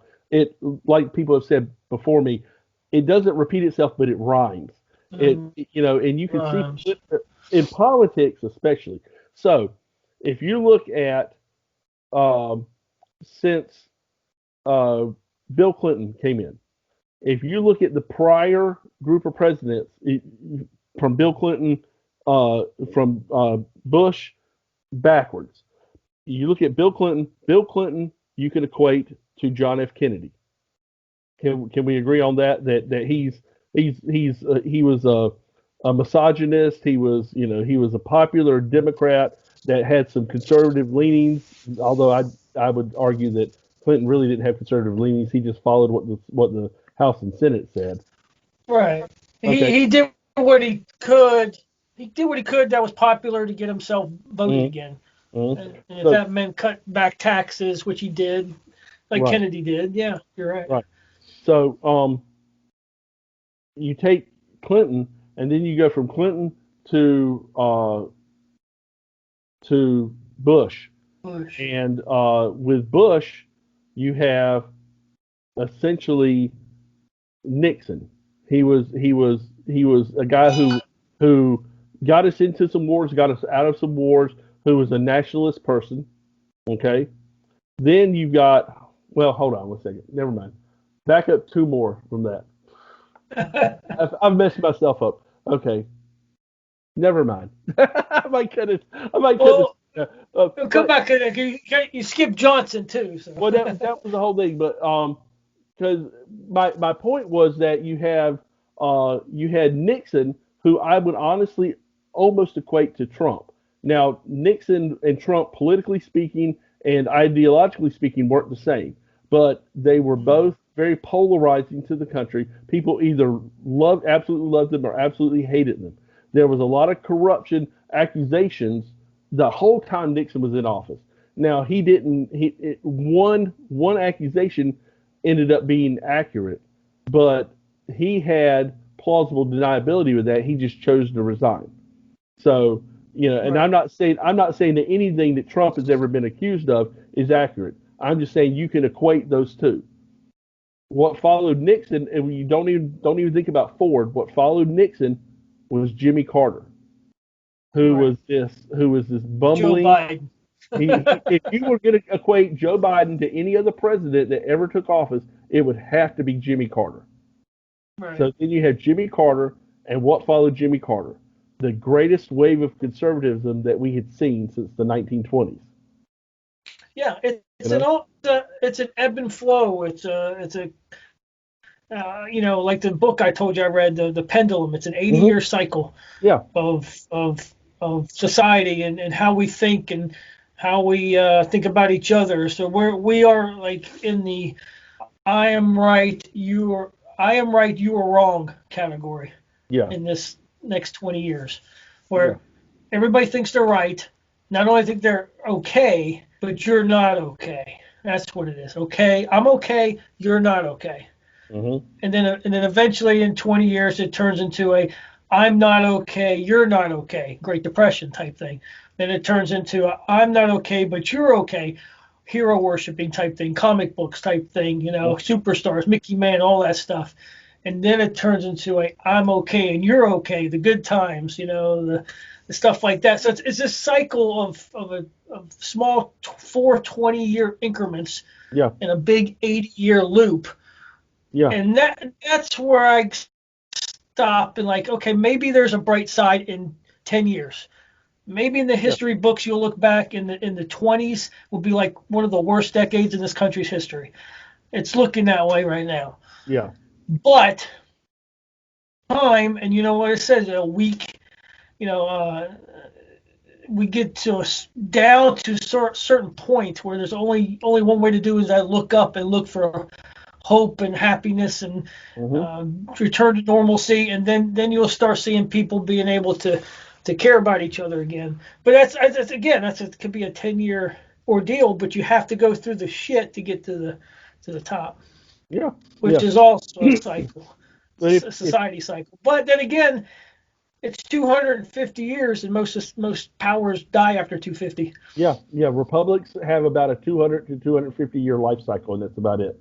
So, Yeah. but I hold out hope based on the Nixon, Carter, Reagan model that the next election, Joe Biden should be a one-term president, whether he is one term because he gets voted out or because he's no longer with us or for whatever reason. Should be a one-term president, and it should be followed by a great conservative. Should be. Now, Trump was. I still don't know that Trump was conservative, but I think Trump was classically he was small government, He's and I like. pro-American. Yes, and I like that. I like what he did, and part of the reason why you had so much corruption with this election was that it wasn't just the Americans that didn't like him; other countries didn't like him because he was exposing things, whether on purpose or accidentally, that were deep state items that you weren't supposed to talk about. You weren't supposed to talk about the FISA courts. You weren't supposed to talk about the network of child trafficking that his Department of Justice has been overturning all over the country that gets not nearly the press that it should be getting. If this was Barack Obama and you had thousands of kids getting rescued from these sex slave networks, Oh, it'd be all over. Yeah, man of that's the year, best president ever. you know Same with all these peace deals in the Middle East and all yeah, these Nobel Peace Prize. Yeah. Oh, if it was any Democrat, they any would be Democrat. praised and worshipped like you And they, wouldn't and they should believe. be, and they should be, and I'd be one of the ones who'd be Right, out because there that's with their them. job. Yeah, Right. you're like, yeah, man, this guy's awesome. You know, um, Yeah, but they won't do it. It's like I don't want to listen to anybody that tells me negative. I mean, we even talked about Clinton right there. We gave him some props for a few yeah, things. He did yeah, this and that, and Kennedy and mhm, other Democrats and the Joe Liebermans of the world. We give them credit when credit's due. yeah, But if you talk to somebody and they can't name one good thing Trump's done, they're a zombie at that point. yeah, They have no functioning brain. They're not their own entity. They belong to the state at that point because all yep, they're doing is just going through life, regurgitating whatever you're hearing, and then throwing it back out. yep. They're Yeah, a you sock can't. they're a sock puppet. That's all they are. Is a sock puppet. You know. All right, they're part of the game where you play. They're the background people that never get hurt or never get say anything. They're just role players for the big game, Yeah. right? So one thing that should give you some hope though, and I don't know what it's like in North Carolina right now, but of course we've got our stupid little shutdown thing going on, but we went. My youngest turned 13 this weekend. Turned 13 yesterday, and we asked her what she wanted to do for dinner, and she wanted to go out to eat, which my wife was like, "What? Are you talking go out to eat?" So we went to a Japanese steakhouse for dinner, and you got those hibachi tables where the cooks right there in front of you and stuff, and that's like the exact opposite of social distancing because you're Right, right. you're there with other families, and the place was packed. And Yeah, I was it, and nobody was wearing. Now, of course, people wore masks walking in for whatever reason. You wear a mask walking to the table. As soon as you sit down, you take it off. Whatever. I don't give a damn. But the great thing was people were, and it's not that people were sitting there and they weren't talking. Families were talking to each other back, and it's like this is. I looked around and told my wife, I said, this is how it's supposed to be right here. right, You know, right, it, nobody that's in this restaurant is fearful for their life, or they wouldn't be out here. Which, right. if you're scared to death, I want you to stay home. Protect yourself. Do whatever you want to Yeah, do. don't. Yeah, So, if they're really scared to death and it isn't a virtue thing, you will stay at home and don't do anything. yeah, But if you go out in public and try to do stuff, but you're wearing yeah, a mask and then you preach all this stuff and you're scared, no, you're not scared. You're just you just think you're better than everybody. It's just you're sick. It's a you're an H, sickness. you're an HOA member. You're You're an jacked up. HOA. You're an HOA president. I had this guy come up to me the other day, I was at GFS, which is Gordon Food Service, which you know because of my job, I go to places and I buy bulk amounts of food. And I went into one, and I have a history of asthma. Plus, I just came off of my bout with COVID. But I when I got back to work, they test you, and I tested negative. All that, I'm safe to go back to work. All this other stuff. But I had to go by GFS to pick up something, and I'm walking around. They require GFS requires that you wear a mask in the store. That's their business. If they want to do that, if I want to go in there, I'll comply with that. So I had the Right. mask, but I had at one point I had pulled it down below my nose so that I could breathe, which is fine because if you actually follow the science of the mask, the whole point of wearing a mask is so that if you cough or when you talk, you don't have these droplets go out into the atmosphere and carrying virus and attach it to other people. So if you just wear it below if you wear it over your mouth, that protects it. That's doing its Right. job. That's why I don't have any problem with anybody who wears it like that. And if you actually know science, you wouldn't have a problem with that. But the one of the store managers came up to me because I was looking for something, and I asked him a question, and he was answering. He said, "Hey, do you mind pulling your mask up, over your nose?" And I started. I explained to him. I said, "Well, I have problems breathing, but if you want me to, yeah, I'll do that." And I started to pull it up, and this guy came up, this male Karen came up, and just started screaming at me. It's the first time I've ever had this happen, but I mean, just cussing me out. And it's like, my wife, I'm trying to get through the aisle here, and I don't feel safe walking around you. And I'm just like, I pull the mask all the way down. And I just stare at him. And he just loses his mind. I mean, for like 10 or 15 minutes. Tell me, first off, he said, well, the president has ordered you to do. So, first off, the president hasn't ordered me to do crap. I don't know what you're talking about. Well, the governor says that you have to do this, and it's a law. I said, there's no law. A governor's mandate and an order is not a law. It's not a law. They don't know what law is. Right. And so What was the legislative? What was the Senate vote on that law, sir? Tell me then what it is, because I then he must have missed said that vote. well, I'm going to call the police on here. And I said, well, you could call the police, but I've got friends of mine who are police officers, and they've literally. I had a conversation with one the other night. They aren't enforcing anything because there's no law for them to enforce. Right. Now if the business owner wants to kick me out of the business and say it's trespassing, but that's not for that customer to say, you know. So he said, I'm going to call the police. I said, well, if you want to call the police, technically you're committing assault right now because assault is verbal threatening, and he was threatening me. He told me he was going to drag me out to the parking lot and beat me, which good luck with that. But so that's assault right there, which is a crime which the police would have something to do with. And I literally told the manager, I said, do you have a problem with this guy in here disrupting your business like this? And the manager finally had to kick the guy out of the store. The guy was pissed too because he got kicked out of the store.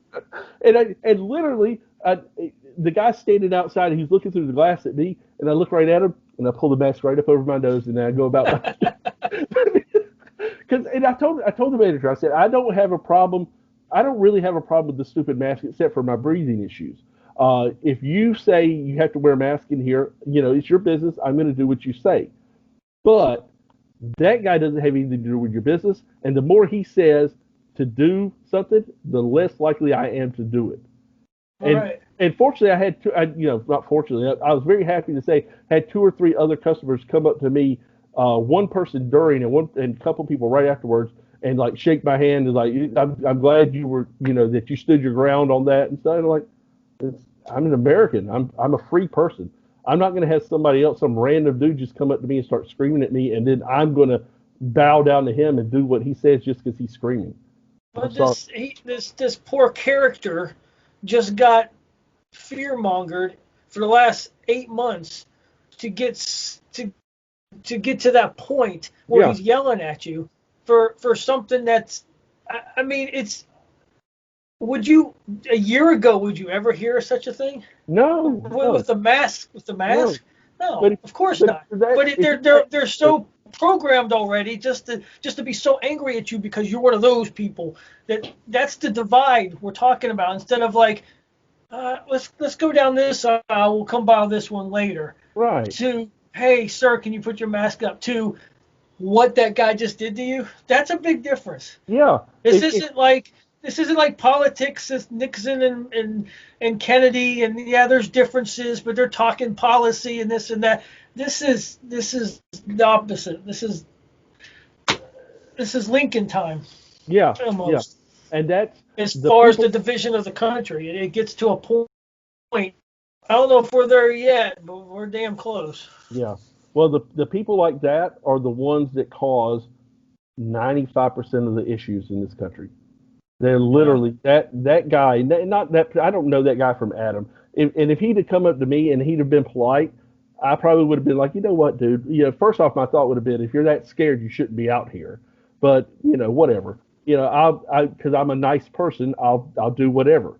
But yeah, just start screaming and ranting and raving at me. You're not gonna like the response that you get. And I'm not gonna get Right. violent with you, but I'm just that stubborn. And you know that. You've known me for going on 30 years now. I'm not stubborn. So, but Right. But at some point, it gets to a point where there is going to be violence. yeah, and that's the thing is I he mean, doesn't not know. by me or you, but it will start to be more and more widespread. It's Yeah, already happened. and It's that already that was happened. that was actually my thought was when I was in there. I kind of kept an eye on him to make sure he drove off because I'm like, I don't know, this guy's literally, obviously he's insane in some at least minor way. Whether it's mass hysteria, which is what I think it is, or he's literally insane. I don't know that he's not out there with a gun or something like that. So I wanted to make Yeah. sure that he drove off before I went outside. Because those kind of people, the ones that are batshit crazy enough to get in your face and start yelling, those are the people who will go out to their car and grab a gun and just shoot you down. Right. And like I said, that's where the That's vast the majority next comes. step. It's the Yeah, next step from avoiding the person to coming up to them nicely and saying, "Hey, can you please do that?" mm, To what he just did. What's the next point after that? yeah, Physical yeah, violence, yeah. one way And or and the and other. in your mind, you justify it by saying, "Well, this guy was threatening my life by walking around without a mask on." You know, Yeah. that doesn't matter that technically I was that, and I pointed this out to the manager. Your sign in your business says you have to have a mask on. It doesn't say how you have to wear it. I could wear it on top of my head. I've got a mask on. You know, and the manager did exactly what he laughed about it. He's like, no, you're right. He said, but we think people have common sense enough to know how they're supposed to wear it. And I'm like, yeah, and I do. That's why I wore it the way I did because I work in the medical field. I work around people who are very susceptible to not just this, but anything. When we have the flu or we have, whatever, virus goes through, the places that I work in, we're the first ones that are hit. And so I understand all that. I understand being safe, but I take precautions that don't cause my life to stop. I take precautions that, I wash my hands. I make sure that if I'm sick, I don't go into work. I make sure that if I go into a resident's room and they're sick, I don't get close to them. You take common sense, but I don't. What I don't do is I don't shut my life down, and I don't mandate that No. everybody else around me shuts their life down. So, Right. Because what's the point? What's the point of existing at that point? yeah, yeah. If you're just mind controlled and now physically controlled to do whatever you're told. I mean, it's like, what's the point of even being out here? How cool would it be, by the way, for Trump to tomorrow get up in front of the press and say, "Okay, I'm executive order time. No more lockdowns anywhere in any state. Just open Right. everything back up and force Biden to shut everything back down." Yeah, that's I mean, true. how It how would. cool would that how cool would that be? Yeah, they'd give them like a good month Yeah. to get people back into it again and used to it, and then And, oh, by the way, or mandate that all businesses are open. yeah, I mean, If anybody wants to have a business, they're allowed to open their business. I'd love to. I was thinking about that the other day. If I were him, that's just my mindset. That's exactly what I would do. Like, oh, okay. Well, if you guys, the Supreme Court, don't want to hear my case, then let's just open the floodgates. Eh, no more shutdowns, no more lockdowns, no more. No, everybody, if you own a business, you're open. And Yeah, I kind of think I would be surprised if Trump doesn't have a last ditch effort, not to win back the presidency in the last month, but just to take this opportunity to throw a screwball or just being able to free something huge or mhm. buy a mandate just like that. Or I would love them to just, their secrets. Yeah, well, You know he's their secrets, and he probably knows them now. I'd be He's like, already said he's going to declassify. I can't remember what it was, but I remember seeing Trump to declassify. It was some large group of things, and I want to it was say the WikiLeaks. was it the WikiLeaks stuff? Oh, it was WikiLeaks or Assange or something like that. The people that the government's been keeping quiet for a very long time. Yeah, Just open them up. Oh yeah, there's aliens over there. Oh yeah, JFK got shot by this person, and just throw it all out there. yeah, And you know what? And they got so much dirt. I don't know. They I don't know. I'll be surprised if he doesn't do anything like that. it would be fun if Just to make a big splash. say what you will about Trump, whether you love him or you hate him, he's fun. He's got to be like the most fun person to just hang around with. He's You know? entertaining. He's Yeah, definitely yeah. entertaining. It's Do you think he will go to the inauguration? I think there's about a 35% chance that he will. I think that if he does, it'll be because Melania talked him into it and said, "Look, you're the president. It's the right thing to do." And he won't have a smile on his face, but No, yeah, no, no. He won't. He won't. but yeah, I think if he's there, I think it will be because his wife had told him, "Look, this is the right thing to do." I think if you left it completely up to him, there's no way. There's like a 3% chance that he'd be there. Just Yeah, I just think about his base. What would his? I think if he didn't go, it would rile his base up a lot more. And then if he yeah, went, people would be like, "Oh, he's just a sellout" or stuff like that. I don't know. I don't know yeah. how that goes. That's a tricky situation. Well, you can be at it and be visibly like almost like in silent protest of yeah, this is all bullshit, but I'm Right. here because I'm supposed to be here. We've all been to things like that, whether it's from our job or our mom and dad made us do stuff or whatever. Where you're literally just standing there and it's very obvious you don't want to be there and you think this is all just a circus act, but you're gonna make the appearance. You're gonna just stand there and like, yeah, this is nice. Right. Yeah, it'd just be interesting. I mean, I know Adams didn't go to Jefferson's inauguration, so Uh, that kind of set yeah, precedence a little bit. But I yeah, know Coolidge, and he was a Republican to Republican. Like he didn't even mhm, like Hoover. He didn't even want to go to Hoover's inauguration. yeah, yeah. And so, yeah, don't make a big deal about it, no matter what. Well, No matter if he that's the whole goes thing. or he doesn't go, it's going to be a big deal. That's the whole thing is he's got to look at what is. I think the reason I think is a 35% chance he will, not only because of Melania, but also because he does have America in mind with everything he does. He's not he's not the kind of person that will do something just because it makes him happy. In that position, he'll do what's the right thing, and I think that bumps the odds of him going a little bit higher. But yeah, it might be better for the country if he doesn't go because it will be an obvious form of protest. So but either way, like you said, if he goes, the press is going to rake him over the coals because he went. Look, ha ha, you're having to watch this. Yeah. If he doesn't go, they're going to rake him over the coals because he didn't go. Oh, look, he's throwing a little baby temper tantrum. So yeah, Right, right. Yeah, though if he goes, there'll be a camera on him every second.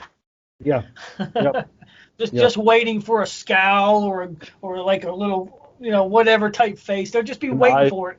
an eye roll, Yeah. an eye roll. When Biden puts on the Bible, that's when the eye roll hit. Okay, whatever.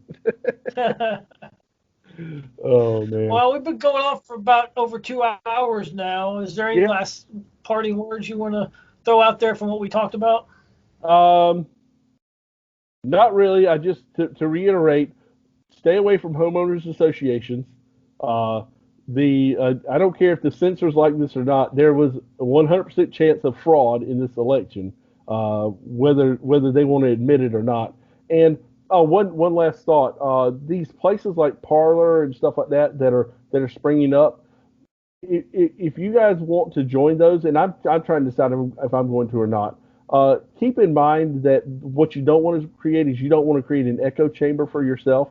It's good to have other voices that don't necessarily agree with you. Even if these voices are completely wrong, you expose yourself to it. So it just makes you a better person to hear the other side. So don't leave a place just because you don't like what the other side is saying. That being said, censorship sucks. So you know. Yeah, well, that's the whole thing. It's not only that; it's the censorship, and I'm on Facebook jail for the second time in 2 weeks. Oh my I'm God. on it. I'm on it right now. So they Yeah, gave me 1 day, and now I'm 3 days. I got I've never been before, but now all of a sudden I've been in jail. So, let's see, yeah, and you it's yeah, it's not only that, but it's the same reason you do a search through DuckDuckGoose or whatever it is, DuckDuckGo, no, yeah, because Facebook and Google they track almost every internet transaction you do, and they know it. Go Google like Beanie Babies, and then you go on Facebook and they'll have an advertisement for Beanie Babies. yep, Okay, they know all about you. yeah, So I actually looked at Parlor. I have not signed up or anything, but I don't know. I just think there's going to be more of a decentralized platform, whether it's in YouTube yeah, or social media or something like that, because censorship and they eat their own lunch. YouTube's going to go down the tube because of them. yeah, Facebook's the same way. yeah. Yeah, And, and you it's a shame you because did this these to are platforms yourself. we're on. These are platforms we're on, but people loved MySpace whenever it was alive and well. Right. And they kind of made fun of Facebook people because like, oh, that's for grandmas and stuff like that. So, Which is but what they're doing now. yeah, exactly. So, So, so RJ, you okay. got you got anything else? Otherwise, I'm just going to close this out. Not really. I think we had a good talk. So it's been a while since we got together, and a lot Yeah. of crazy things going on. I think now that the Supreme Court kind of put the just even chance of hearing what Texas has to say to the side, Mhm. um, it's going to be an interesting month. Yeah. Next year, 2 months Yeah. in between now and election day, or now and inauguration day. Yeah. Uh, and then it's going to be, like I said, an interesting month, an interesting 4 years, and I think it's going to be 10 out of anything, to be honest with you. So Yeah. um, we'll see. All we can do is wait. Yep. Absolutely. Well, guys, thanks for joining us to hanging out with us and listening to us rant and rave and cuss and go off on certain segments of the population. If you're following us on YouTube, be sure to give us a thumbs up and to subscribe. That way, when we do post new videos, that you get the alert that hey, there's a new one out there. If you're following us on Facebook, be sure to like us. And while you're on there, give us a rating and a review because that's one thing that Facebook is actually really good about is if you follow the page, you're able to do a pretty lengthy review. And I don't know if we've got a couple of them or not, but I know we've gotten some comments and stuff, and we love seeing all that stuff. So also we're going to be putting the audio portion of these on Anchor, which is a podcast platform that I've used for other things in the past. And so look for us on there if you like just listening to the audio. So sometimes that streams a little bit better than putting YouTube on in your car. But at any rate, I am Jack Rizzo for RJ Dufresne. We'd like to again thank you guys for joining us, and be sure to join us again next time for Red Pill History After Dark.